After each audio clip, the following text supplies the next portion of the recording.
Good morning, house. I'll take this time for thank everybody for us.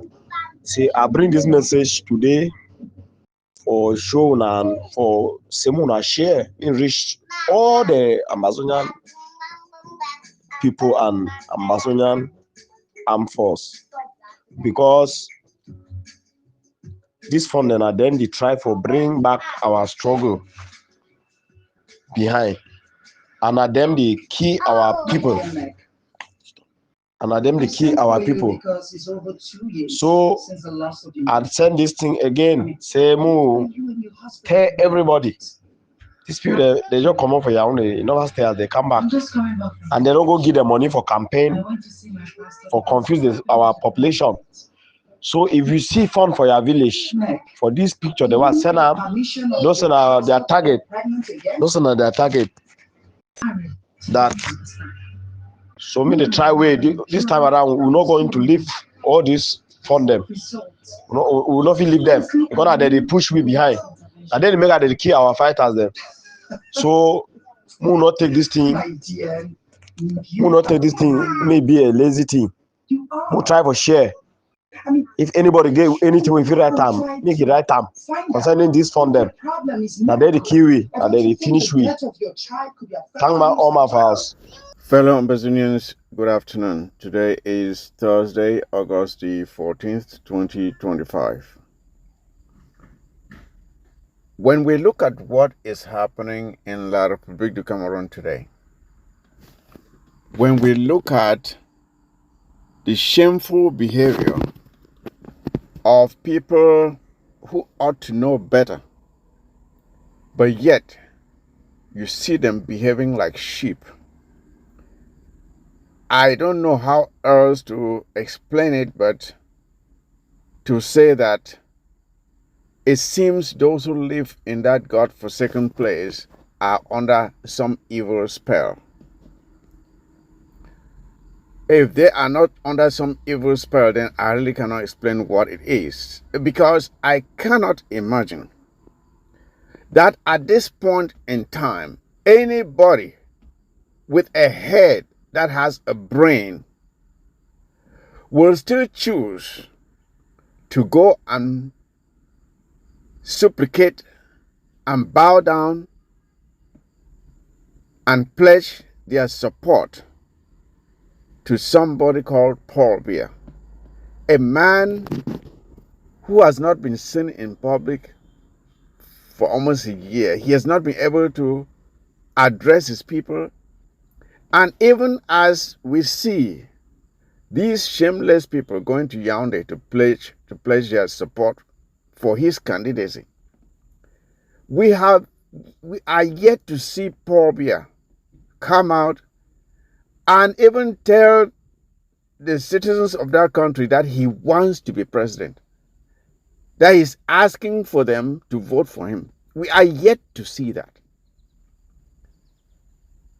We are yet to see him out there canvassing for votes. And yet, there are people who want us to believe that they are rational thinking human beings, especially those who are supposed to have some some kind of traditional rights with them, go there and completely make a fool of themselves. Making a fool of themselves, violating their own very traditional rights to go and make a disgrace of themselves. We are talking about the other day, it was the imams and lamidos, whatever, from the north who came down. And yesterday, we saw the so-called Fons converging and bowing down to Ngong, a common thief. Ngong, who is just a common thief. Of course, they have to bow down to Ngong because Paul Biya himself is nowhere to be found. And instead of asking for the whereabouts of Mr. Paul Biya himself, these people go there to pledge their support to somebody they have not even seen.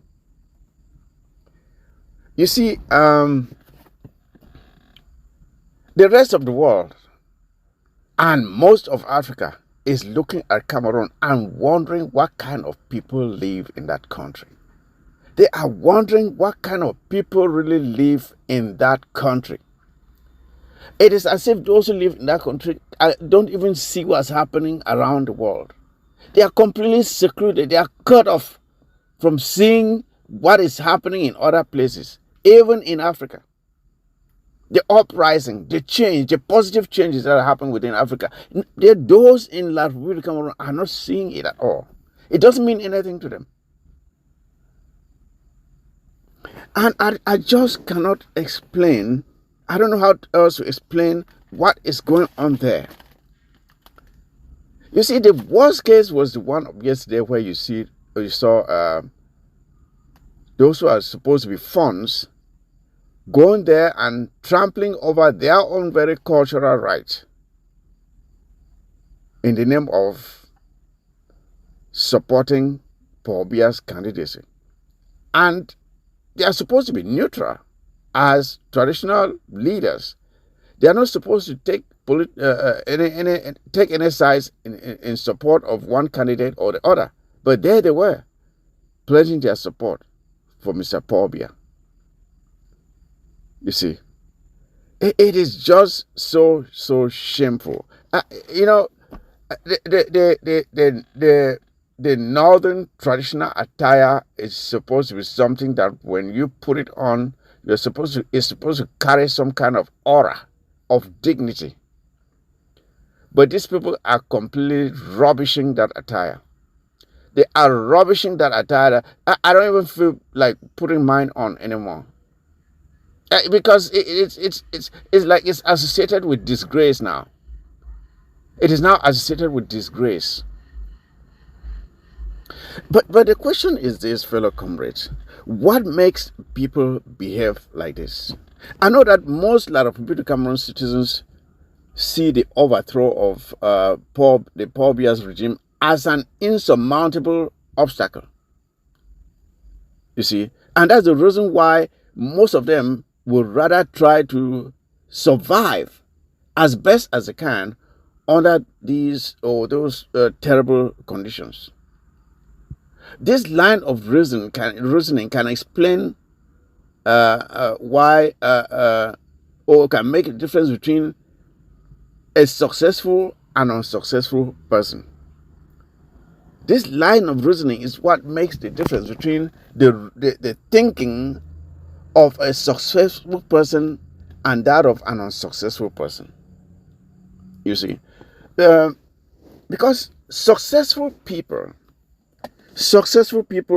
see obstacles as temporary inconveniences on their path to success. That's how they see it. Successful people, they don't see inconveniences as something that will prevent them from achieving what they want, but just temporary inconveniences which, when well confronted, can be overcome in order to achieve success. But lazy people see obstacles as a reason to give up. After the first attempt, because lazy people expect that after the first attempt you will simply succeed. And that is why lazy people don't get anywhere, because they try the first time, and as soon as they fail, they simply say, oh, I've tried and it didn't work, so I give up. You see, that's how lazy people think. But they fail to understand that most major achievements or accomplishments are only gotten after several trials and several failures. But it is your persistence and your willingness to continue to learn and improve that finally enables you to succeed. That is it. You know, again, lazy people will always give up after the first attempt. Now, one other thing you must understand about successful people is that they derive a project or set an objective, then they come up with a plan on how to achieve it, taking into consideration the requirements that are needed or the resources that are needed for success to be achieved. And then they make sure that they also identify the risks that will come with the project or the task, and how to either avoid those mistakes or mitigate their impact on what they are planning to do. And as a result, because of this planning and the identification of risks and identification of the resources needed to achieve that objective, they are able to succeed. And even with such planning, they understand that there is still a probability of failure, and that even while that is going on, they will come up with ways to improve as they go along, and even to do it over and over again until they are able to succeed. That is how successful people think. Successful people are determined and persistent with a no-quitting attitude. They don't give up after the first trial. Successful people avoid negativity. They don't spend their time, or they don't go into a project thinking how they are going to fail. No, they have a positive attitude. I'm going to do this. And they are determined, and they figure out the best way of achieving it. Some of us, we go into a project with doubts in our minds. When you don't believe in yourself, the probability of failure is high. You have to believe in yourself. Successful people do not listen to naysayers, because you always find people around you. You have such people around you. When they see you trying to do something, they want to put it in your mind that, oh, this thing is so hard, I don't think you will succeed. Dismiss such people around you if you want to succeed. Those who do not see your optimism, your determination, the possibility of you succeeding, and they want to discourage you, don't associate yourself with such people. Put them aside. If you hang around such people too long, you will never get anywhere, because those people don't see the success that lies ahead until it is achieved. And if you allow them to drown your mind with their negativity, it tends to affect your ultimate result. We have a lot of such people in this struggle for the liberation of the southern Cameroons. All they do is paint a negative picture of our efforts. They are quick to point at what is going wrong. You never see them coming up with ideas or suggestions or strategies that can help us succeed. All day, from morning to evening, they are only quick to point out what is going wrong. But we ask them, okay, what do you think? Come up with a constructive idea, a strategy. They have nothing to present. Such people should be put aside, because they are there to drain the energy of those who are doing their best to succeed. Such people lack the vision to see what lies ahead. They cannot see the big picture, because their mind is clouded by their negativity. Successful people believe in the potential for success, while unsuccessful people see failure with every initiative. They see failure with every obstacle. In order to succeed, you must be able to visualize your success in order to achieve it. If you cannot visualize what you are trying to do and see the possibility of you achieving it, there's no way you ever get there. If when you look at what you are trying to do, all you see is failure, then you will never be able to achieve it.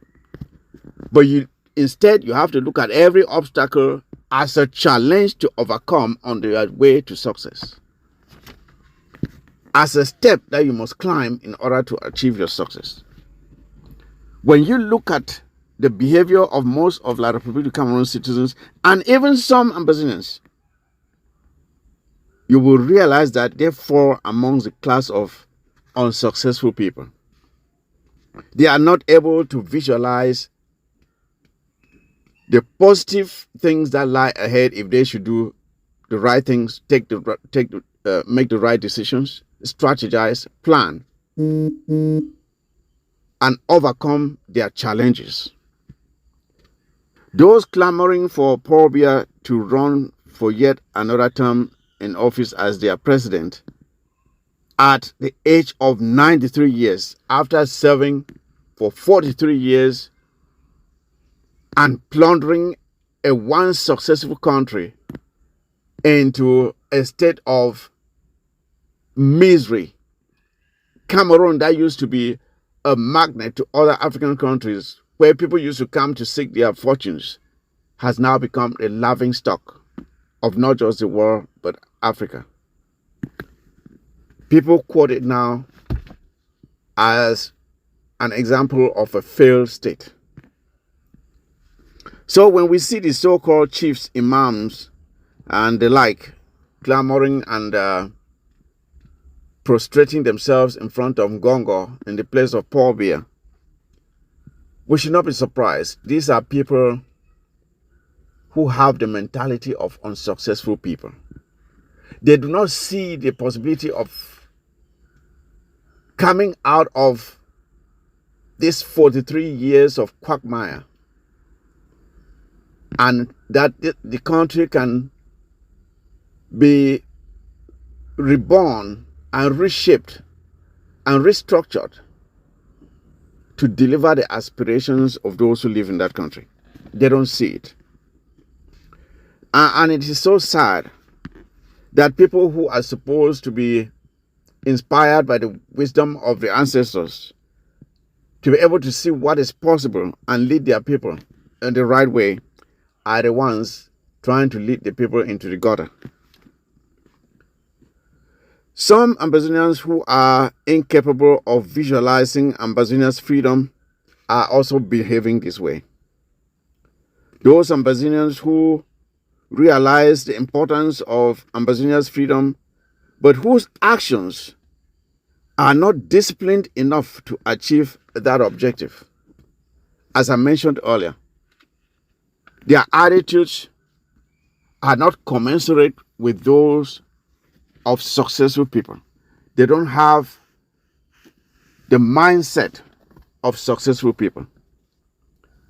They talk about the freedom of Ambazonia, but they spend their whole day in vainful activities.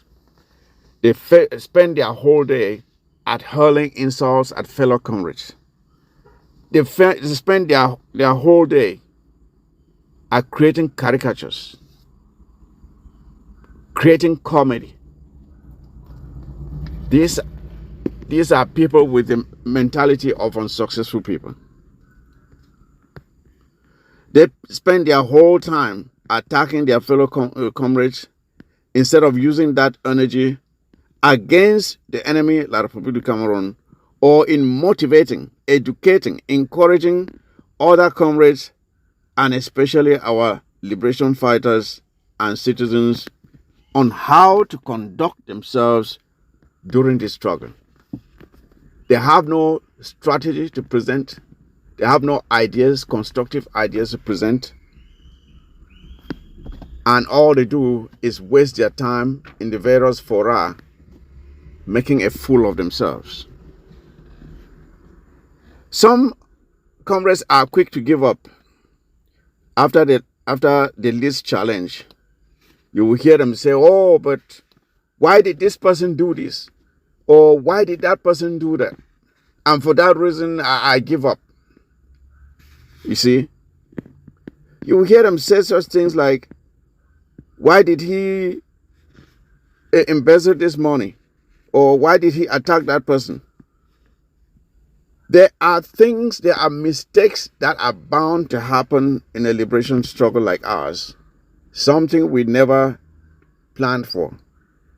Unfortunately, we have had individuals with dubious characters who have come in and have done things that they should not have done.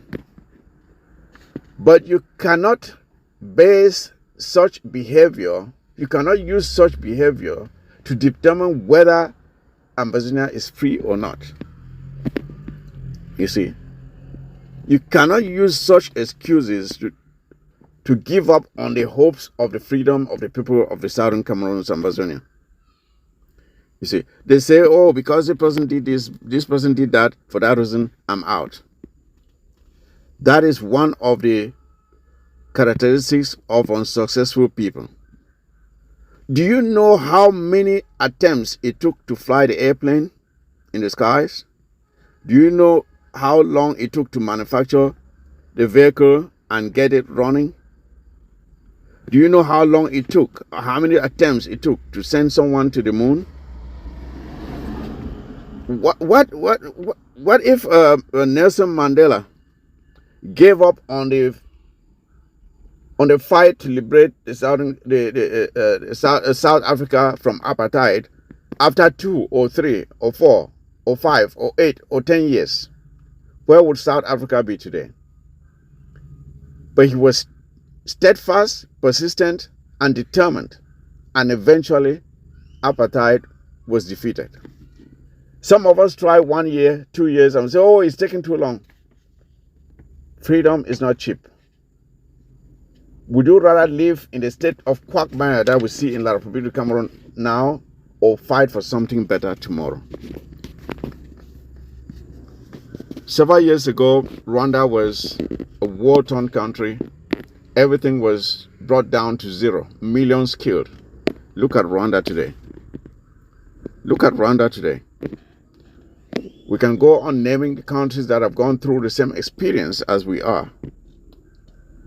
And they are doing a lot better. You don't expect good things to come to you without a struggle. So, fellow Ambazonians, the reason I'm saying this is this. When we see people like the so-called imams, or the so-called chiefs, and the so-called Fons doing what they are doing, we should understand that it is a mind game. These people are playing a mind game. They want to manipulate the minds of our people into thinking that, oh, since the chiefs are already there, or the Fons are already going to give their support, or the imams and whatever are already there, maybe we should just support his candidacy too. It's a mind game, but we must not fall for it. We must not fall for it, comrades.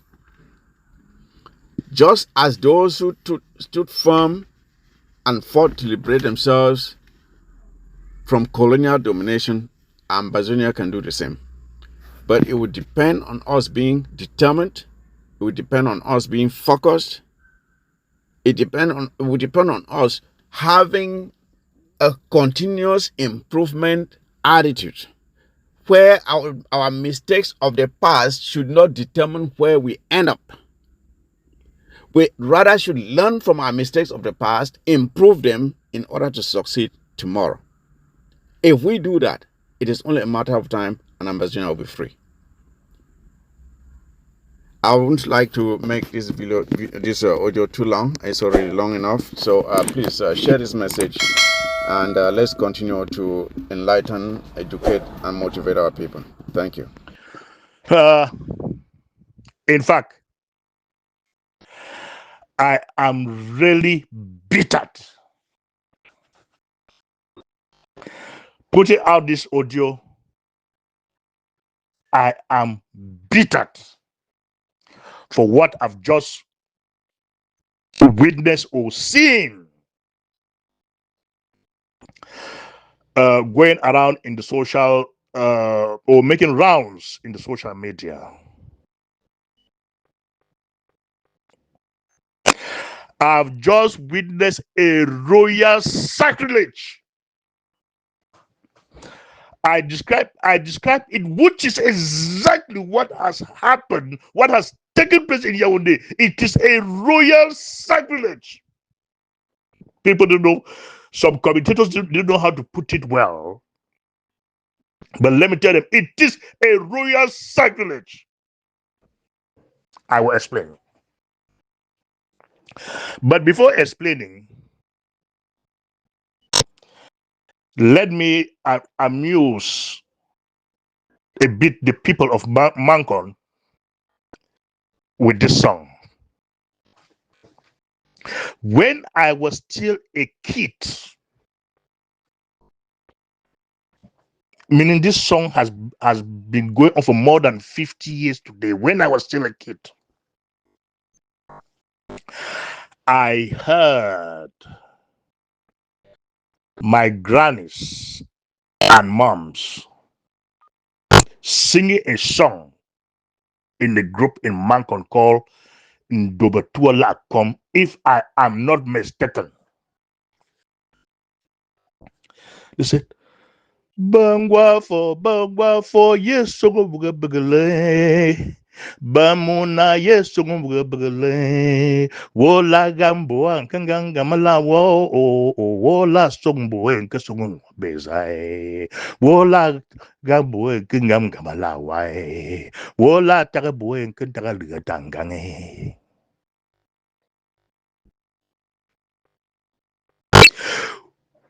They sang this song, not knowing the meaning of this song. They thought they were singing a song that would be of help to the people of Bangkok and the Southern Cameroon people as a whole. Thinking that Angwafo and Muna were going to Yaoundé to go and say something that would be of help to the people of Bangkok and the people of the Southern Cameroons in general, not knowing that these were traitors, these were betrayers who betrayed and sold out the Southern Cameroons into slavery.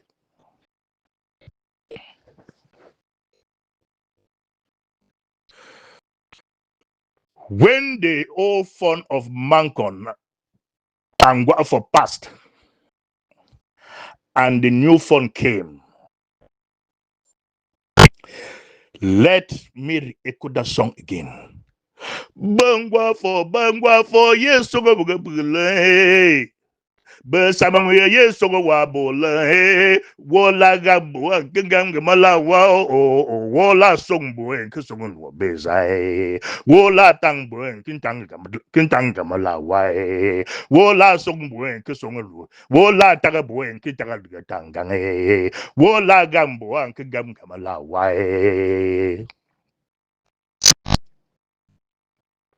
If the old people spoke and we couldn't understand what they said or what they were saying then, is it not but right now that the present people should tell us what we should understand or do what we can understand, that it will be of benefit to the people of Southern Cameroons, if not to the people of Mankon, if not only the people of Mankon, but to the people of the entire Southern Cameroons.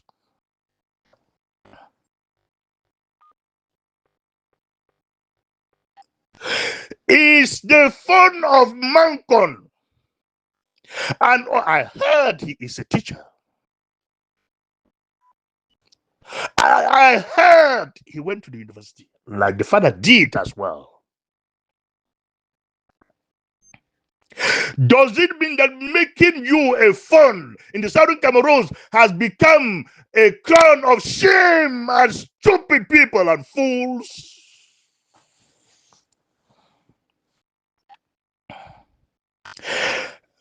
Does it mean the crown of Mankon has become a crown of shame given to fools?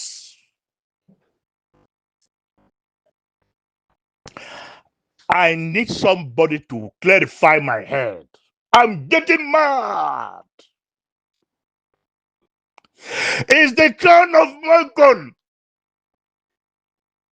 and the royal crown in the Southern Cameroons, has it become something given to fools?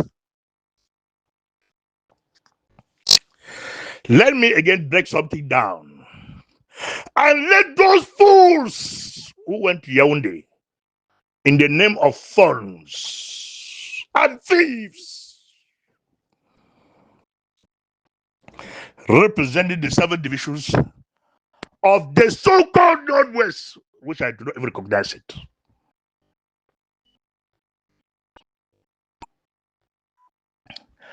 Can those fools carry a gun in their various fandoms? This is me, Simon Thomas, asking this question now. Can those fools carry a gun in their various fandoms?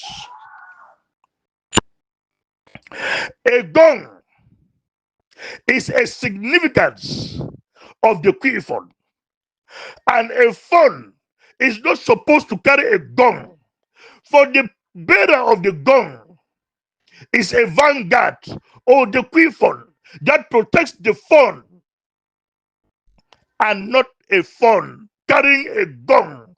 What a sacrilege! What a sacrilege in our culture! There's some certain fools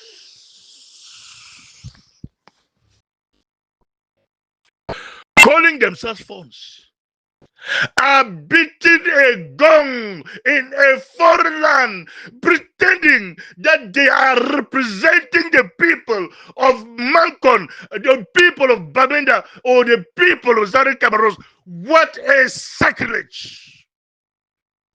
What a sacrilege!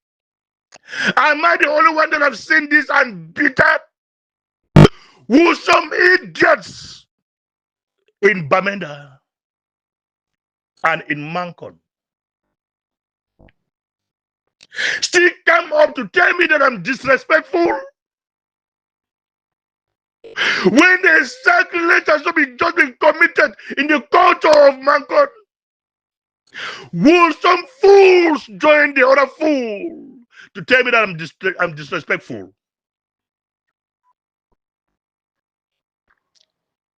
Are we not learning from history? Are we not learning from history? And the royal sacrilegious fools went to Yaoundé to go and describe a dead man called Paul Biya.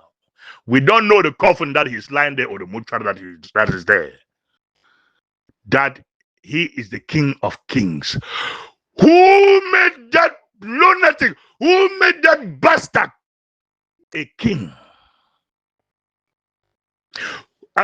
It is really true that La Republic is the royal kingdom of Paul Biya. But the question here is, who made that bastard a king, the bastard called Paul Biya? Who made him a king? I asked Fons Chafa. This is me, Sama Thomas, talking. I asked Fons Chafa, if I'm not mistaken, in 1993 or so, that Fons Chafa, there is a myth going around in Bamenda that Paul Biya was made the fun of Fons. Who made Paul Biya fun of Fons? I asked this question to Fons Chafa. And I went further to ask Fons Chafa, does Fons make a fun? Can a fun make a fun? Because to the best of my knowledge, Fons do not make a fun, and a fun cannot make a fun. But the people that makes a fun are the secret called, or the secret society called the Ngumba or the Quiphon in Bamenda. Which secret society made Paul Biya the fun of Fons? This is the question that I asked Fons Chafa. And this is Chafa's reply. Fons do not make a fun, but the Quiphon do makes a fun or crown a fun. This response from Fonchafa makes it very clear that Paul Biya is not a fond of Fons. And these idiots, these fools who have just caused a royal sacrilege in Bamenda and in Mankon have just committed another sacrilege again in Mankon as it is in Bamenda. That they've gone to ask the fund of funds. That was never, that does not even ask a royal family. He doesn't even have a royal blood in his lineage. There's no royalty in his lineage. And these lunatics are still calling him fund of funds. These lunatics who do not even know their own culture are playing what is supposed to be, are carrying what is supposed to be carried by the people and playing it. What is sacrilege to our culture? What is sacrilege? What a disgrace to the founder of Mango. Let me now limit myself with the founder of Mango. What a disgrace to the founder of Mango. And some certain idiots will tell me that I should keep politics out of our culture, when the custodian of the culture is the same person that had brought the culture, our culture, into disrespect and disrepute.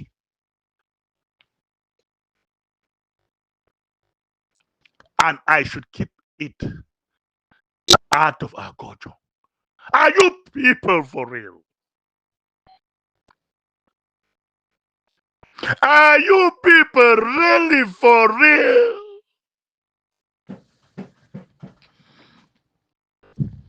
When are we going to learn a thing? When are we going to learn a thing? If we cannot condemn this sacrilege that has just been committed in Mankon, when are we going to learn to condemn it? This is the same attitude